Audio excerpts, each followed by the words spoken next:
ओम शांति। नमस्कार and a warm welcome to our series Aaina. खुद को जानने और पहचानने की श्रृंखला में आज हम बात करेंगे शुभ चिंतन के बारे में। हमारे साथ है वरिष्ठ राजयोग शिक्षिका आदरणीय बीके पूनम दीदी जी। दीदी जी, आपका बहुत बहुत स्वागत है। दीदी, बचपन से हमें ये सिखाया जाता है कि शुभ सोचो, सबका भला सोचो, हमेशा अच्छी बातें करो, शुभ चिंतन करो। तो दीदी, शुभ चिंतन की परिभाषा क्या है? ओम शांति। शुभ सोचो, शुभ बोलो, शुभ कर्म करो। तो पहले तो हम इस बात को जाने, सोचना क्या है या थॉट किसे कहते हैं। कितने तरह के थॉट्स हैं। सोचने का कार्य मन करता है, निरंतर सोचता रहता है। अनेक विचार आते हैं। अगर हम उन विचारों को श्रेणी में बांटें तो 4 प्रकार की श्रेणियां हैं। पहला, आवश्यक विचार, नेसेसरी थॉट्स। दूसरे, व्यर्थ विचार, वेस्ट थॉट्स। तीसरा, सकारात्मक विचार, पॉजिटिव थॉट्स। चौथा, नकारात्मक विचार, नेगेटिव थॉट्स। नेसेसरी थॉट्स, आवश्यक विचार, ये जीवन को बनाने के लिए आवश्यक है। प्लानिंग होती है, हम सुबह प्लान करते हैं, आज ये कार्य पूरे करेंगे, आवश्यक हैं ये। और आवश्यक कार्यों के बारे में सोचना, उनकी प्रायोरिटी निर्धारित करना, ये ठीक है। दूसरे हैं व्यर्थ, वेस्ट थॉट्स। वेस्ट थॉट्स या तो पास्ट के होते हैं या फ्यूचर के। पास्ट के, किसी ने अपमान किया पास्ट में, किसी ने निंदा की, किसी ने हमें दुख दिया या बुरा हुआ, कोई घटना ऐसी हो गई जो हमारे लिए बहुत बुरी थी, अप्रिय थी, परिस्थितियाँ आई, उनके बारे में हम सोचते रहते हैं। ऐसा क्यों हुआ, कैसे हुआ, उसने ऐसा कैसे बोल दिया, मेरे साथ क्या किया। वही सोच सोच के निराशा, मन में दुख, उदासी आ जाती है, मन अशांत होता है। हम इनका परिवर्तन करें, हम इस रूप में लें कि बीता सो बीता, बीती बात को ख़त्म करो। ठीक है, जो हुआ उसमें मुझे क्या सीखने को मिला, मुझे क्या अनुभव प्राप्त हुआ, उस अनुभव को लेकर अब मुझे आगे बढ़ना है। बीती बातों को सोच सोच के मैं अपनी शक्ति क्यों गंवाऊं, खुशी, उमंग, उत्साह क्यों समाप्त करूं। वो तो बीत गई बात। आई ड्रामा में एक सीन था, आया और पास गुजर गया, रेल लिपट गई, और हम उन बातों के लिए व्यर्थ ही चिंतित हो रहे हैं, सोच रहे हैं, निराशा, उदासी में आते। ये हमारी शक्ति को डाउन करता है। दूसरा व्यर्थ, फ्यूचर का फियर, भविष्य का भय। अब क्या होगा, भविष्य कैसा होगा, पता नहीं, जॉब कैसी मिले, परिवार कैसा मिलेगा, शादी होगी, किस तरह की स्थिति होगी, बीमारी आ गई तो भविष्य में कहीं बीमारी उग्र रूप ना ले ले, ऐसा ना हो जाए, ये व्यर्थ है। पास्ट का चिंतन और भविष्य का भय। हमें वर्तमान में रहना है, वर्तमान को अच्छा बनाना है। कहते हैं past is history, future is mystery and present is gift.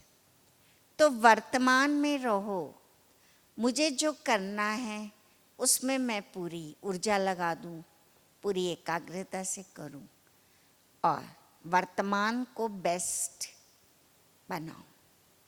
Present, वर्तमान, प्रेजेंट इंग्लिश में गिफ्ट को भी कहते हैं, प्रेजेंट दिया, गिफ्ट दिया, तो present moments are gift for us, ये गिफ्ट है, इसका हमें भरपूर सदुपयोग करना है, फिर नहीं ये गिफ्ट मिलेगी। इससे हमें अपनी कार्य क्षमता को लगाना है इसमें। तो ये वेस्ट थॉट्स को टर्न करो, किसमें? वेस्ट को बेस्ट में।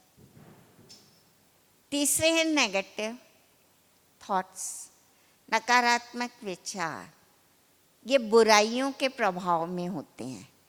क्रोध का चिंतन मन ही मन में होता है, सोचते रहते हैं मन ही मन में बदला लेने की बात, ईर्ष्या, द्वेष, नफरत, घृणा, सोच सोच के अपना प्रेशर बढ़ाते हैं। नेगेटिव जब शुरू हो जाता है ना मन में तो रुकता ही नहीं है और इसकी गति बहुत फास्ट होती है, बहुत तीव्र गति से आती हैं। नेगेटिव थॉट्स हमारे अंदर टॉक्सिन पैदा करते हैं, हमारे बॉडी सिस्टम पर प्रभाव डालते हैं और हम मानसिक और शारीरिक स्वास्थ्य भी गंवा देते हैं। तो ये नेगेटिव को क्या करें? नेगेटिव थॉट्स को पॉजिटिव में चेंज करें। रुकेंगे नहीं, लेकिन जैसे ही नेगेटिव स्टार्ट होता है आप उसको पॉजिटिव में बदलिए। पॉजिटिव थॉट्स, सकारात्मक विचार, ये गुणों से प्रभावित हैं। शांति के विचार, प्रेम के विचार, सुख देने के विचार, कल्याणकारी विचार, सच्चाई, ईमानदारी के, ये पॉजिटिव है। हम थोड़ा अटेंशन दें, प्रैक्टिस करें, हम अपने अंदर पॉजिटिविटी लाएं, अपनी नेगेटिविटी को ख़त्म करें। जितना हम अच्छा सोचेंगे उतने हमारे अंदर पॉजिटिविटी बढ़ेगी। और ये अच्छा कहाँ से लाएं? सोचने का मैटर। कहते तो हैं पॉजिटिव रहो, अच्छा सोचो, शुभ सोचो। ये कहाँ से लाएं? चिंतन, विचार, ये ज्ञान से। आध्यात्मिक ज्ञान हमें श्रेष्ठ विचारों का खजाना देता है। क्या सोचना है ये हमें मार्ग दिखाता है। तो शुभ सोचो, पॉजिटिव रहो और नेगेटिव को पॉजिटिव में टर्न करो, वेस्ट को बेस्ट में मोड़ो। तो इस प्रकार हम अपनी थॉट पावर को, संकल्प शक्ति को इम्प्रूव करें, उमंग उत्साह के विचार बढ़ाएं, प्रेरणादायी विचार हमारे हों, मोटिवेशनल थॉट्स हों, खुशी के विचार हों। तो इन विचारों को हम प्रधानता देंगे। ज्ञान युक्त विचार, श्रेष्ठ विचार, तो हमारे अंदर शुभ चिंतन स्वतः ही होगा। अच्छा सोचेंगे, अपने लिए भी शुभ सोचो, कई बार बहुत गलत सोचते हैं, पता नहीं मेरे साथ ये बुरा हो जाएगा, मेरा ये नुकसान हो जाएगा, मेरे साथ ये ना हो जाए। नहीं, बुरा क्यों सोचते हो? अच्छा सोचो, मेरे साथ सब अच्छा होगा, मेरे साथ ईश्वर है, डरने की क्या बात है? मेरा भला ही भला है। मैं जब अच्छा सोचती हूँ, दूसरों के लिए भला करती हूँ, तो मेरा भी भला है, अच्छा है। तो शुभ चिंतन स्वयं के लिए और दूसरों के प्रति शुभ चिंतक, उनके लिए भी अच्छा सोचो, शुभ चिंतक रहो। दीदी, आपने अभी एक शब्द का प्रयोग किया, शुभ चिंतक। तो हम शुभ चिंतक कैसे बने? दूसरों के लिए कल्याण की भावना, उनके प्रति रहम की भावना, उनके लिए उत्थान की भावना, उनका भी उत्थान हो, उनको आगे बढ़ाने की भावना, उनको देने की भावना, शुभ चिंतक होना है।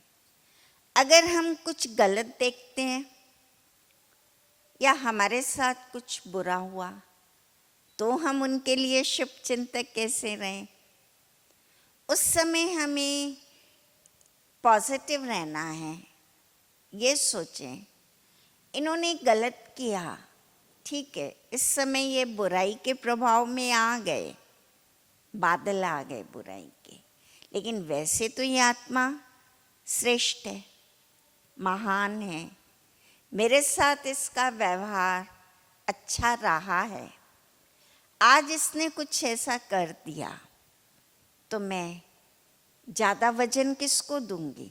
अब तक जो इसकी अच्छाइयाँ रहीं, और उसके कमी को, गलती को लेट को कर दो। जितना हम लेट को करते हैं, दूसरों की गलती, कमी, कमजोरी, संस्कारों को जाने दो, हो जाता है, हमसे भी हो जाता है, लेट को करते हैं ना, उसके बाद दिल पे नहीं लाते, तो शुभ चिंतक बने रहते हैं कि ये भी ठीक हो जाएगा, अच्छा होगा। और कोई घटना ऐसी होती है, उसमें निहित कारण देखें, क्यों हुआ, उसमें भी कोई कारण होगा। एक उदाहरण देती हूँ।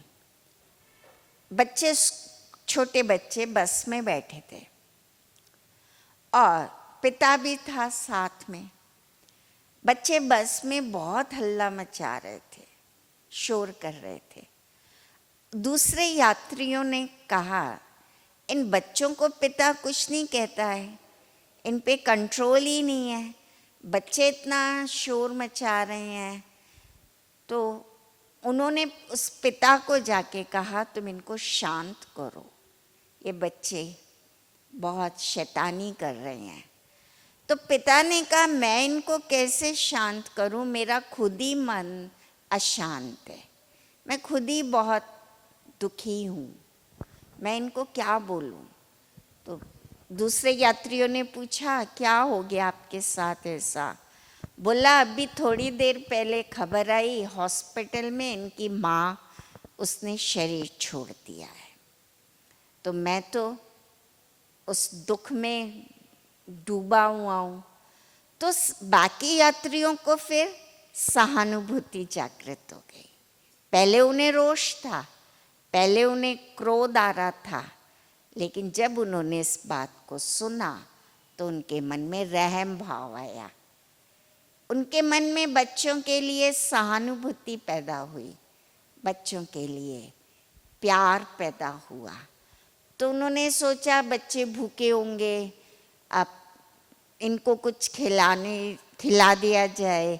जिनके पास बिस्किट्स थे उन्होंने बिस्किट के पैकेट दिए, जिनके पास मिठाई थी, कुछ फल थे, फल दिए बच्चों को, और बच्चों के लिए वो कल्याणकारी बन गए। तो जब तक उन्हें सच्चाई पता नहीं थी तो उनके मन में नेगेटिविटी थी, और जब उन्हें निहित कारण पता चला तो उनकी भावना रहम की, कल्याण की, दया की, प्रेम की बन गई। तो शुभ चिंतक बनने के लिए हम उन परिस्थिति को समझें कि उन्होंने ऐसा क्यों किया। हमें शुभ चिंतक बन के रहना है। उनके साथ कोई ऐसी परिस्थिति है तो हम उन्हें सहयोग देना, उनके समस्या का समाधान करें, उनको प्रोत्साहित करें। ये है शुभ चिंतक स्थिति। जब हम शुभ चिंतक बन के रहते हैं सबके प्रति, तो हमें भी सबका सहयोग, सम्मान, प्यार मिलता है और सुखद समाज बन जाता है। दीदी, शुभ चिंतन करने में और शुभ चिंतक बनने के क्या फ़ायदे हैं? जब हम अच्छा सोचते हैं, शुभ भावना जैसी सोच होती है ना, वैसी हमारी भावना बन जाती है, भाव पैदा होते हैं। अब भाव आते हैं तो भाव से वाइब्रेशन पहुंचते हैं। जो काम हम कह के नहीं कर सकते, वो कार्य हम शुभ भावना से कर सकते हैं। शुभ भावना से मन की बात पहुंचाते हैं, वाइब्रेशन देते हैं। इस पर भी मैं आपको एक छोटा सा उदाहरण देती हूँ। राजा एक जंगल में भटक गया, उसे प्यास लग रही थी। वो एक खेत में पहुंचा, उसने देखा वहाँ अनार बड़े अच्छे हैं, क्वालिटी है। किसान को वो जाके बोला, वेश बदला हुआ था तो किसान के सामने राजा के वेश में तो नहीं था। किसान से कहा, मुझे प्यास लगी है। तो किसान ने कहा, अच्छा मैं आपको अनार का जूस निकाल के देता हूँ। राजा को उसने अनार का जूस 2 मिनट में लाके दे दिया, भरा ग्लास। राजा पी के खुश हो गया, तृप्त हो गया। फिर उसके मन में नेगेटिविटी आई। पहले तो वो किसान के खेत की तारीफ कर रहा था, शुभ भावना थी। फिर उसके मन में नेगेटिविटी आई, इसके खेत में अगर कर लगा दे ना, इतना इसके अनार है, इतने अच्छे क्वालिटी है, जूस इतना अच्छा निकलता है, इसको कर लगाना चाहिए, टैक्स, तो राजस्व लाभ होगा, राजा का खजाना भरेगा। ये किसान ने तो बताया नहीं, ऐसे से सोचने लगा नेगेटिव। फिर दोबारा उसको प्यास लगी, उसने किसान से कहा, एक गिलास और जूस दे दो। तो किसान को समय लग गया। जो जूस वो पहले 2 मिनट में लाया था ना, फिर उसको वो जूस निकालने में समय लगा, और एक गिलास भरा हुआ भी नहीं निकला, आधा गिलास था। तो राजा ने पूछा, ये क्यों? पहले तो तुम्हारा भरा हुआ था, अब आधा गिलास है, और इतना समय लगा दिया तुमने देने में। बोला है, हाँ, बोला हमारे राजा की भावना बदल गई। पहले उसकी भावना बहुत अच्छी थी, तो प्रभाव भी उसका प्रकृति पे बहुत अच्छा था। अब उसकी भावना बदल गई है ना, उसके मन में कुछ और भाव आ गए, तो फल भी ऐसा बन गया। यानी हमारी विचारों का, हमारे भावों का प्रभाव प्रकृति पे भी आता है, मनुष्यों पे भी आता है। इसीलिए कहते हैं शुभ भावना रखो। शुभ भावना से कठोर आत्मा में भी परिवर्तन आता है, उसको हमारे वाइब्रेशन मिलते हैं। हाँ, कोई अति है, अति कठोर को थोड़ा पिघलने में समय जरूर लगता है, लेकिन हमारी भावना निरंतर शुभ बनी रहे। हम उसके लिए गलत नहीं सोचें, उसका बुरा नहीं सोचें। नहीं तो लोगों का क्या है, थोड़ा कुछ हुआ, कहीं से परेशानी मिली, कहीं से कुछ टेंशन मिला, कुछ नुकसान हुआ, तो कहते इसके साथ भी ऐसा ही होना चाहिए, इसने मेरे को ये दिया ना दुख, मुझे इतना टेंशन दिया है, इसका भी बिजनेस चौपट हो जाए, इसके साथ भी इतना बुरा हो जाए, तो नफरत से नफरत तो बढ़ेगी। और अगर शुभ सोचते हैं, अच्छा सोचते हैं, तो नफरत खत्म होती है। इसलिए कहा जाता है शुभ भावना में बहुत शक्ति है। संबंधों में भी प्यार, सहयोग, सम्मान बढ़ा देती है। कोई 10 बार भी आपके साथ गलत कर रहा है, आप शुभ भावना रखते हैं, आप जानते हैं वो आत्मा परवश है, विकार के अधीन है, मैं उसको कह के नहीं बदल सकती, तो मैं कैसे अपने आप को सेफ रखूं? मैं तो शुभ भावना रखूं। तो शुभ भावना बहुत श्रेष्ठ फलदायी होती है। अपने लिए शुभ सोचो, दूसरों के लिए भी शुभ सोचो और शुभ चिंतक बनो। शुभ चिंतन और शुभ चिंतक बन के रहना है, और इसमें हमें अध्यात्म मदद देता है। आज दीदी से बात करके हमने शुभ चिंतक और शुभ चिंतन की परिभाषा को अच्छे से जान लिया।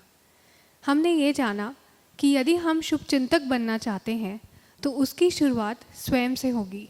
हमें सबसे पहले खुद के लिए शुभ चिंतन करना होगा, क्योंकि यदि हम खुद का शुभ चिंतन कर पाएंगे तभी हम दूसरों के शुभ चिंतक बन पाएंगे। दीदी आपका बहुत बहुत शुक्रिया। इसी के साथ हम आपसे इजाज़त लेते हैं। आपसे अगले हफ्ते फिर से मुलाकात होगी एक नए टॉपिक के साथ। तब तक के लिए ओम शांति।